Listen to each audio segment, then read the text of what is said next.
नमस्कार, स्वागत है आपका एबीपी न्यूज में। मैं हूं अवधेश। स्पेशल रिपोर्ट की शुरुआत करते हैं। लोकसभा चुनाव का बिगुल बज चुका है। पहले चरण का नामांकन खत्म हो चुका है और चुनाव प्रचार ने तेजी पकड़ ली है। आज सियासत का सुपर संडे है। आज मेरठ में प्रधानमंत्री नरेंद्र मोदी की रैली होने जा रही है। मेरठ में पीएम की रैली से यूपी में एनडीए के चुनाव प्रचार अभियान की शुरुआत होगी। प्रधानमंत्री के मंच पर यूपी में एनडीए के जो सहयोगी नेता हैं वो शामिल होंगे। एनडीए में शामिल होने के बाद पहली बार पीएम के साथ मंच जयंत चौधरी भी साझा करेंगे। प्रधानमंत्री नरेंद्र मोदी की रैली दोपहर 2 बजे शुरू होगी। रैली में सहयोगी दलों के नेताओं के साथ ही साथ बीजेपी के दिग्गज भी होंगे। मेरठ से बीजेपी में अरुण गोविल को टिकट दिया गया है। पीएम मोदी मेरठ में होंगे तो दूसरी तरफ आज विपक्षी इंडिया गठबंधन के नेता दिल्ली में शक्ति प्रदर्शन करेंगे। आज दिल्ली में इंडिया गठबंधन की लोकतंत्र बचाओ रैली होने जा रही है। रैली में एक मंच पर दिखेंगे विपक्षी गठबंधन के नेता। रैली के जरिए आज विपक्षी गठबंधन अपनी ताकत दिखाएगा, यानी कि आज मेरठ से दिल्ली तक चुनावी शक्ति प्रदर्शन है। देश के सबसे बड़े सूबे में प्रधानमंत्री नरेंद्र मोदी बीजेपी के मिशन 24 का आगाज करेंगे और बीजेपी की नजर मिशन 400 प्लस पर है, इसलिए यूपी की 80 सीटों पर बीजेपी का खास फोकस है। यूपी में बढ़त लेने के लिए पीएम आज मेरठ से चुनाव अभियान की शुरुआत कर रहे हैं। वहीं विपक्षी गठबंधन के नेता आज दिल्ली में रैली के जरिए एकजुटता का संदेश देंगे। साथ ही मोदी सरकार को घेरने की अपनी रणनीति का भी ऐलान वो करेंगे। तो एक तरफ एनडीए गठबंधन रहेगा तो दूसरी तरफ इंडिया गठबंधन होगा और सियासत का सुपर संडे है। आज यूपी से लेकर दिल्ली तक जो सियासत की ताकत है वो देखने को मिलेगी। तो दो तस्वीरें आपको दिखा रहे हैं। मेरठ में प्रधानमंत्री नरेंद्र मोदी की रैली है दोपहर 2 बजे, जिसमें एनडीए के सहयोगी नजर आएंगे। वहीं दिल्ली की बात करें तो इंडिया गठबंधन की रैली है दिल्ली के रामलीला मैदान में, जहां पर अरविंद केजरीवाल के साथ ही साथ तमाम मुद्दे गूंजेंगे। तो ये था एक माफिया डॉन का अंजाम, लेकिन धाक से लेकर खाक तक की इस यात्रा में सियासत और जरायम के ऐसे किस्से हैं जो आज भी उत्तर प्रदेश में सुने और सुनाए जाते हैं। आज इस स्पेशल शो में मुख्तार अंसारी की जिंदगी की कुछ अनसुनी कहानियां हम आपको दिखाएंगे। माफिया वर्ल्ड के कुछ सस्पेंस और उस साम्राज्य की बात होगी जिसे जेल में रहकर ऑपरेट करता था मुख्तार अंसारी।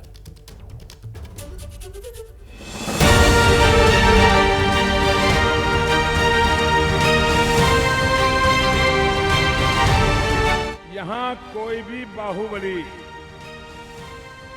जेल जाता है तो मुस्कुराता हुआ जाता है। ऐसा क्यों भाई? ये जरा हमें समझाइए भाई।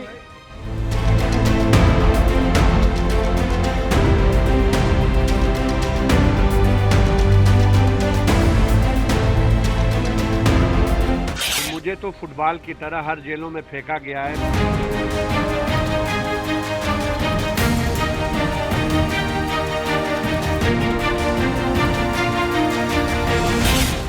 यहाँ की कानून व्यवस्था को व्हील चेयर में लाने का काम करते थे, आज वे स्वयं व्हील चेयर में पड़े हुए हैं।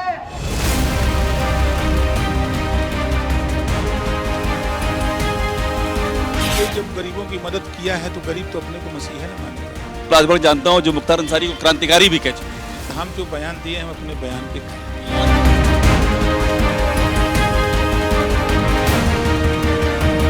जो जैसा करता है वैसा उसको भोगना पड़ता है। ऊपर वाले के यहाँ देर है अंधेर नहीं है।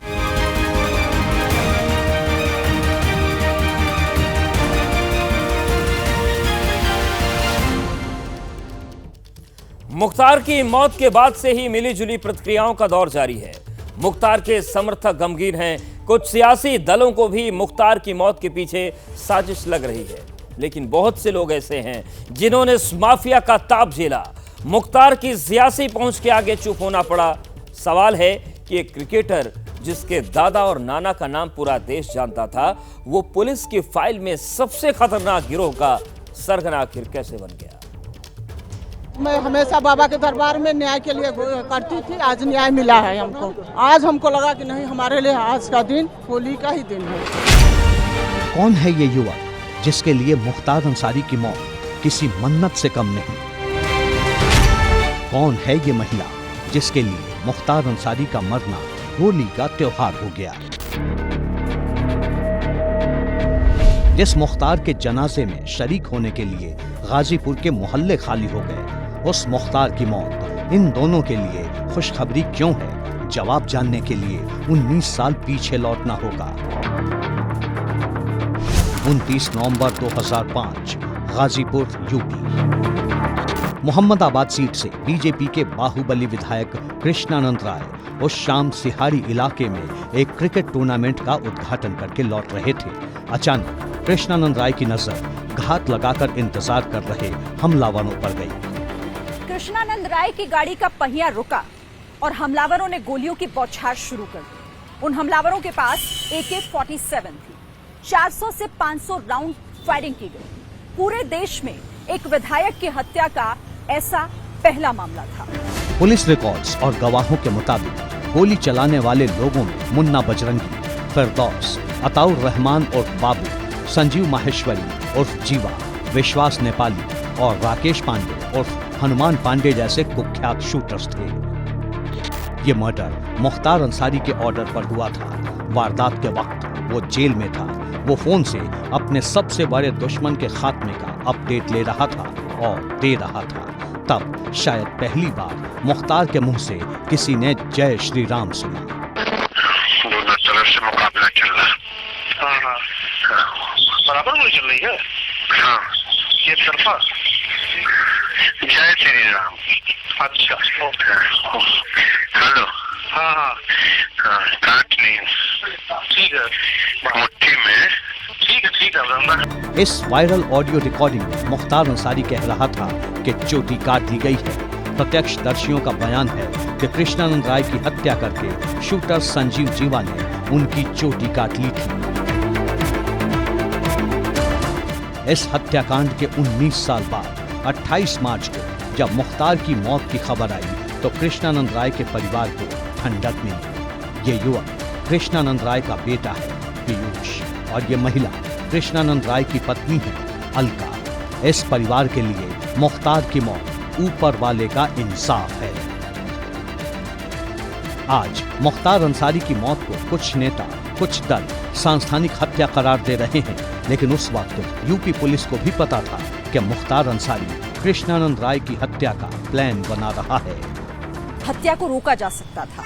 यूपी STF के एक अधिकारी ने कृष्णानंद राय की हत्या की साजिश का खुलासा पहले ही कर दिया था, लेकिन मुख्तार अंसारी के मंसूबे कानून के हाथ से ज्यादा लंबे थे और इसे आप इस बात से भी समझ सकते हैं कि इसके बाद उस अधिकारी को इसकी कीमत अपनी नौकरी गवाकर चुकानी पड़ी। ये है यूपी पुलिस के पूर्व DSP शैलेंद्र सिंह।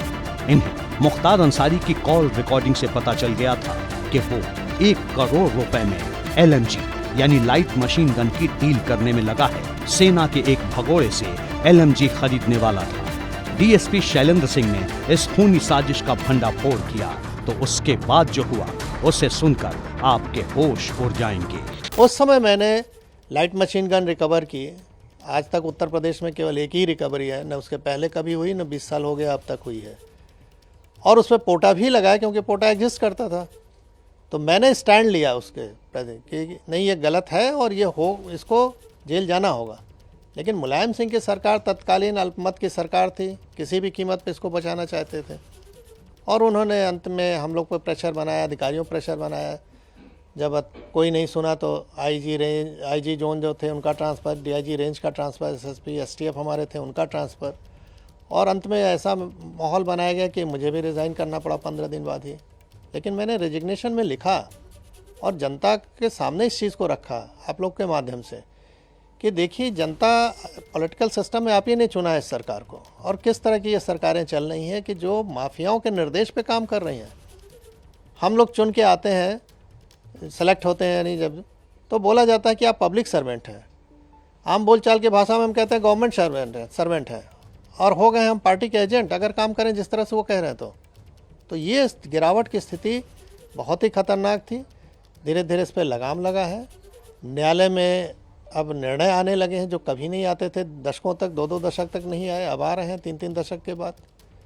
तो स्थिति बदली है नो डाउट, और उसका नतीजा आप लोग देख रहे हैं कि अपराध में कुछ भी हो रहा है। उस दौर में यूपी में चाहे जिसकी भी सत्ता रही, मुख्तार को लखनऊ ने कभी असहज नहीं किया। जेल में रहकर मुख्तार लगातार चुनाव जीत रहा था, पार्टियां बदल रहा था, मौन सिस्टम के आगे माफिया के साम्राज्य का विस्तार हो रहा था।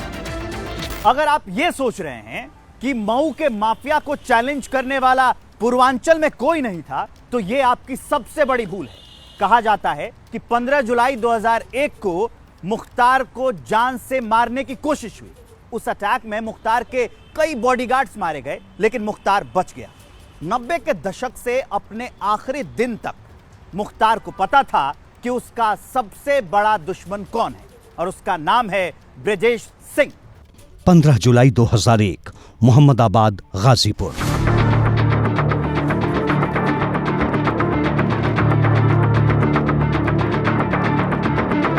मुख्तार अंसारी अपने काफिले के साथ मोहम्मदाबाद से मऊ के लिए निकला था। उसरी चट्टी के रेलवे फाटक पर मुख्तार का कोई इंतजार कर रहा था। मुख्तार के काफिले की कुछ गाड़ियां रेलवे फाटक के इस तरफ थीं, कुछ उस तरफ। पास खड़े ट्रक से शूटर्स निकले और मुख्तार को टारगेट करके गोलियां दागनी शुरू कर दी। मुख्तार ने भी पलटवार किया। इस हमले में मुख्तार के कुछ सुरक्षाकर्मी मारे गए। कहा जाता है कि मुख्तार ने भी एक हमलावर को मार गिराया। इस हमले के लिए मुख्तार अंसारी का परिवार ब्रजेश सिंह को मास्टरमाइंड मानता है। माफिया डॉन ब्रजेश सिंह इस वक्त जमानत पर बाहर है। खुद पूर्व एमएलसी है और पत्नी वर्तमान में एमएलसी हैं। सैम यानी कि शहाबुद्दीन, अतीक अहमद और मुख्तार अंसारी, यूपी और बिहार का वो हिस्सा जिसे भौगोलिक रूप से पूर्वांचल कहा जाता है, इसी पूर्वांचल में इनकी तूती बोलती थी। दिलचस्प है, इन तीनों ने जुर्म की बुनियाद पर राजनीति में जगह बनाई, सत्ता का संरक्षण मिला, अपने अपने क्षेत्र में एक वर्ग विशेष का समर्थन मिला, जिसके जोर पर इन तीनों ने गुंडई और दबंगई की वो कहानी लिख दी जिसकी दूसरी कोई मिसाल नहीं है।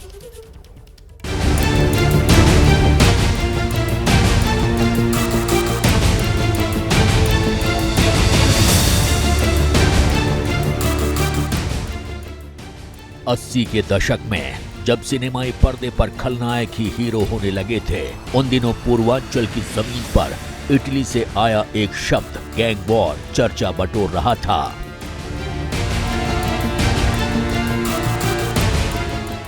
पूर्वांचल यानी यूपी का पूर्वी और बिहार का पश्चिमी हिस्सा, जो भले ही दो राज्य के बीच बटा है, लेकिन यहाँ की भौगोलिक और सामाजिक बनावट कमोबेश एक सी है।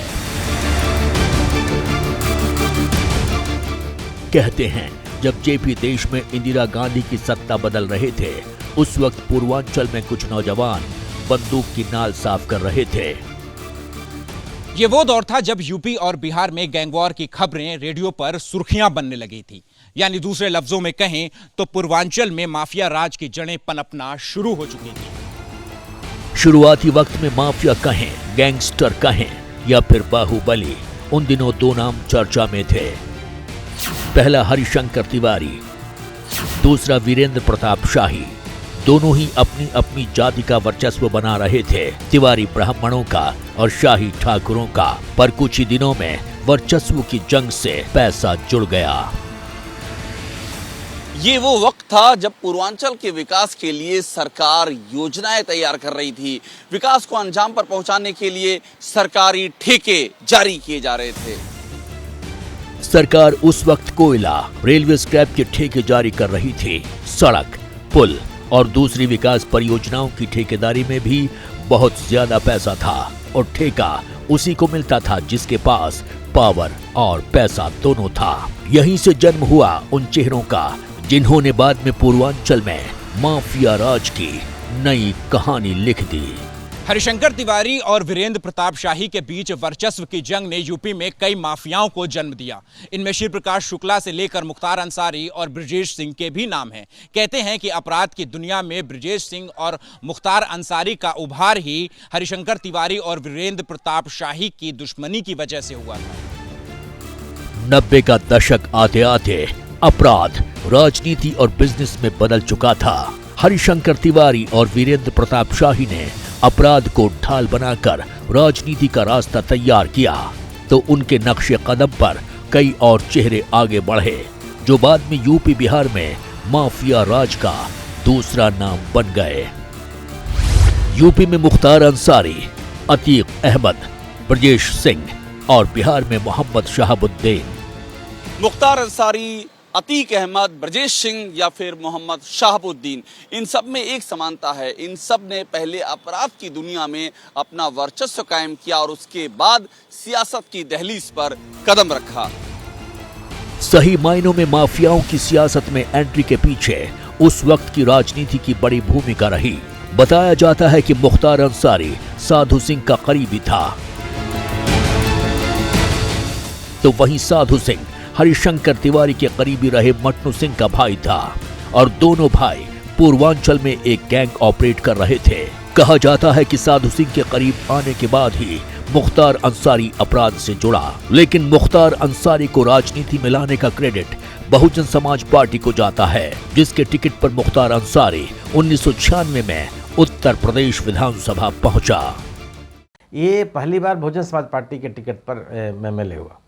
अभी आप देखिए कि 2005 से जेल में बंद होने के बावजूद ये लगातार 3 चुनाव जीता और अपने भाई के चुनाव में भी अफजल अंसारी जब गाजीपुर से लोकसभा का चुनाव जीते हैं पिछला 2019 का, उसमें भी इसकी बड़ी भूमिका थी। तो आज ये कह सकते हैं आज हर जाति बिरादरी में, आप ये नहीं कहा जा सकता, मैं तो उस इलाके को देखा हूँ, चुनाव में भी गया हूँ, हर जाति बिरादरी में इस व्यक्ति के इसके लोकप्रियता रही है। एक अलग तरह का माहौल रहा। लेकिन ये जरूर है कि आपराधिक गतिविधियों में शामिल होने के कारण इस व्यक्ति ने इस अपने परिवार की प्रतिष्ठा को खराब ही किया। कहते हैं कि मुख्तार अंसारी को पैसे और पावर का नशा था। बताया जाता है कि साल 1999 में साधु सिंह की हत्या हो जाने के बाद मुख्तार अंसारी ने उसके गैंग की कमान अपने हाथों में ले ली थी। इस दौरान मुख्तार अंसारी के दबंगई गुंडाई के चर्चे चारों ओर होने लगे थे, तो दूसरी ओर राजनीति में भी मुख्तार अंसारी का कद बढ़ रहा था। मुख्तार अंसारी ने 1996 से 2017 विधानसभा चुनाव तक लगातार 5 बार मऊ से चुनाव जीता। मुख्तार अंसारी को कभी बीएसपी तो कभी समाजवादी पार्टी का साथ मिलता रहा।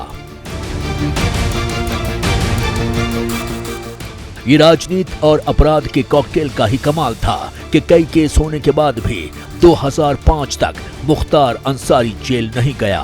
साल 2005 में पहली बार मुख्तार अंसारी मऊ में दंगों के आरोप में जेल गया।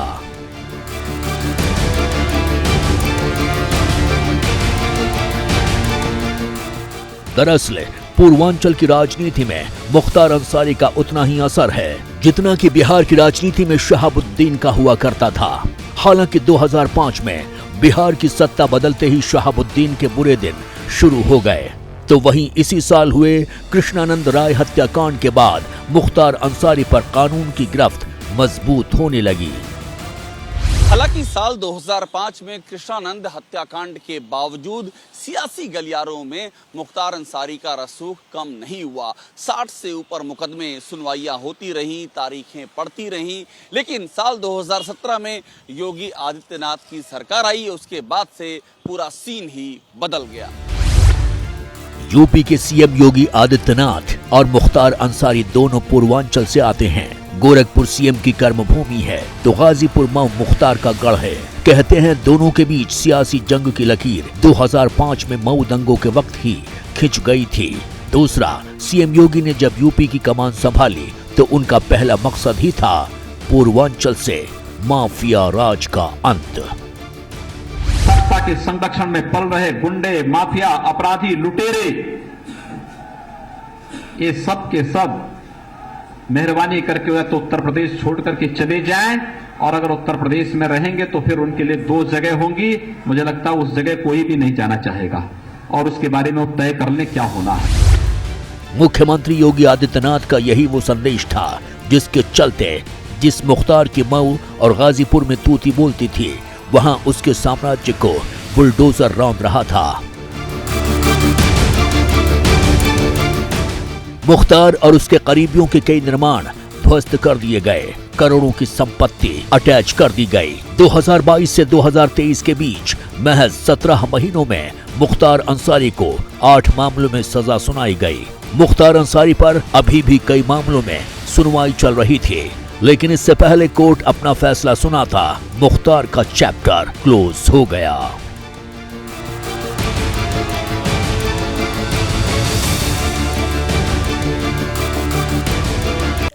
80 और 90 के दशक में यूपी और बिहार की राजनीति बड़े बदलाव की ओर बढ़ रही थी। यही वो दौर था जब इन राज्यों में क्षेत्रीय दलों की साख बढ़ी तो अपराध का राजनीतिकरण भी शुरू हो गया, जिसकी अगर पहली उपज मुख्तार को माने तो दूसरे नंबर पर जो नाम है वो नाम है अतीक अहमद।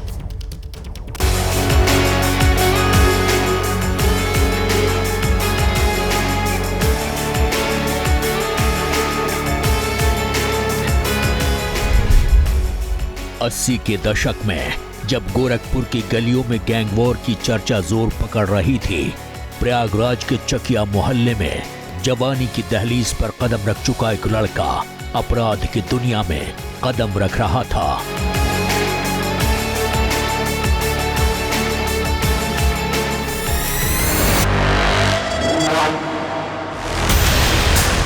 जुर्म की दुनिया का वो चेहरा जिसके अपराधों की लिस्ट पूर्वांचल के किसी भी माफिया से लंबी है। 44 साल, 100 से ज्यादा केस। अतीक अहमद के बारे में कहा जाता है कि उसके पिता तांगा चलाकर परिवार का गुजर बसर करते थे, तो अतीक अहमद को कैसे भी करके अमीर बनने का शौक था। उस वक्त प्रयागराज में चांद बाबा की तूती बोलती थी। पुलिस और नेता दोनों चांद बाबा के काले साम्राज्य को खत्म करना चाहते थे। ऐसे में अतीक अहमद ने फायदा उठाया। ऐसा कहा जाता है कि अतीक अहमद ने उस वक्त के पुलिस अफसरों और नेताओं से सेटिंग कर ली थी और महज 7 साल के अंदर चांद बाबा से बड़ा गैंग खड़ा कर दिया था। वक्त के साथ अतीक गैंग बढ़ता गया। हत्या, लूट, अपहरण के केस दर्ज होने लगे। नतीजा सहयोग करने वाले पुलिसकर्मी भी अतीक की गिरफ्तारी के लिए तलाश में जुट गए। गिरफ्तारी हुई भी, लेकिन तब तक अतीक अहमद का आपराधिक कद इतना बढ़ चुका था कि उसे जेल से छुड़ाने के लिए दिल्ली से फोन आया। ये फोन किसका था, साफ तौर पर कोई जानकारी नहीं है, लेकिन इतना बता देते हैं कि उस वक्त यूपी में वीर बहादुर सिंह की सरकार थी, जबकि दिल्ली में कांग्रेस की सरकार। राजनीति में अतीक अहमद के रसूख की ये महज एक झलकी थी, लेकिन सही मायनों में अतीक अहमद की राजनीति में एंट्री साल 1989 में हुई। 1989 में अतीक अहमद ने निर्दलीय उम्मीदवार के रूप में विधानसभा चुनाव लड़ा। सामने चांद बाबा थे, लेकिन कामयाबी अतीक अहमद को मिली। इसी के साथ अतीक अहमद गैंगस्टर से नेता बन गया। इलाहाबाद के पश्चिमी हिस्से में अतीक अहमद का रसूख इतना था। अतीक अहमद ने 1991 की राम मंदिर लहर में निर्दलीय उम्मीदवार के रूप में जीत दर्ज की। 1993 में हुए विधानसभा चुनाव में भी अतीक अहमद को जीत मिली। 1996 में अतीक अहमद ने समाजवादी पार्टी के टिकट पर जीत दर्ज की। 2002 में अतीक अहमद ने अपना दल के टिकट पर चुनाव जीता। अपराध की दुनिया से राजनीति में एंट्री करने वाले अतीक अहमद का रसूख ऐसा था कि विधानसभा का पहला चुनाव लड़ने के दौरान ही उसके और चांद बाबा के बीच गैंगवार हुआ। इस गैंगवार में चांद बाबा मौत के घाट उतार दिया गया, लेकिन अतीक अहमद कानूनी कार्रवाई से बच गया। 1995 में लखनऊ के चर्चित गेस्ट हाउस कांड में भी अतीक अहमद का नाम मुख्य आरोपियों की लिस्ट में शामिल था। दरअसल अतीक अहमद को बदलते वक्त के साथ अलग अलग राजनीतिक दलों का संरक्षण मिलता रहा। अतीक अहमद कभी सोनेलाल पटेल की अपना दल तो कभी समाजवादी पार्टी के साथ अपनी राजनीति को आकार देता रहा। 2004 में अतीक अहमद पहली बार इलाहाबाद की फूलपुर सीट से चुनाव जीतकर सांसद बना। तब समाजवादी पार्टी ने अतीक अहमद को टिकट दिया था। हालांकि साल 2007 में बीएसपी की सरकार बनी तो अतीक अहमद के बुरे दिन शुरू हो गए। पुलिस ने अतीक अहमद को मोस्ट वांटेड घोषित कर दिया तो समाजवादी पार्टी ने अतीक अहमद को पार्टी से बाहर का रास्ता दिखा दिया।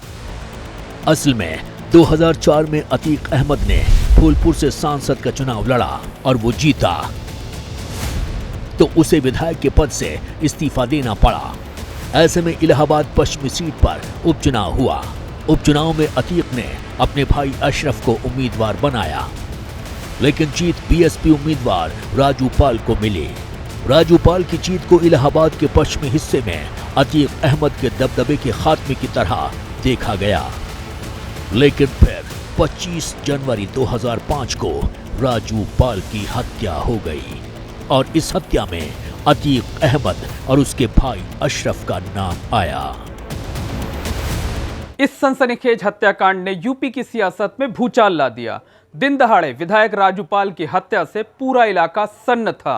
बीएसपी के निशाने पर अतीक अहमद आ गए थे और जब साल 2007 में बीएसपी की सरकार बनी तो अतीक अहमद का नाम मोस्ट वांटेड की लिस्ट में सबसे ऊपर था। अतीक अहमद ने राजू पाल हत्याकांड में कार्रवाई से बचने की तमाम कोशिश की। 2012 में समाजवादी पार्टी की सरकार बनी। उस वक्त अतीक को जरूर थोड़ी राहत मिली, लेकिन फिर 2017 में योगी आदित्यनाथ की सरकार सत्ता में आई तो कार्रवाई की रफ्तार तेज हो गई। पुलिस ने 1000 करोड़ से ज्यादा की संपत्ति जब्त कर ली। कई निर्माण ढहा दिए गए। अतीक पर दर्ज तमाम मामलों में सुनवाई तेज हो गई। अतीक अहमद भी इसी तरीके से राजनीति में एंटर किया और उसको भी भारी सफलता हासिल हुई। पार्लियामेंट तक पहुंचा और उसने भी राजनीतिक रसूख का भरपूर दुरुपयोग किया, मनमानी की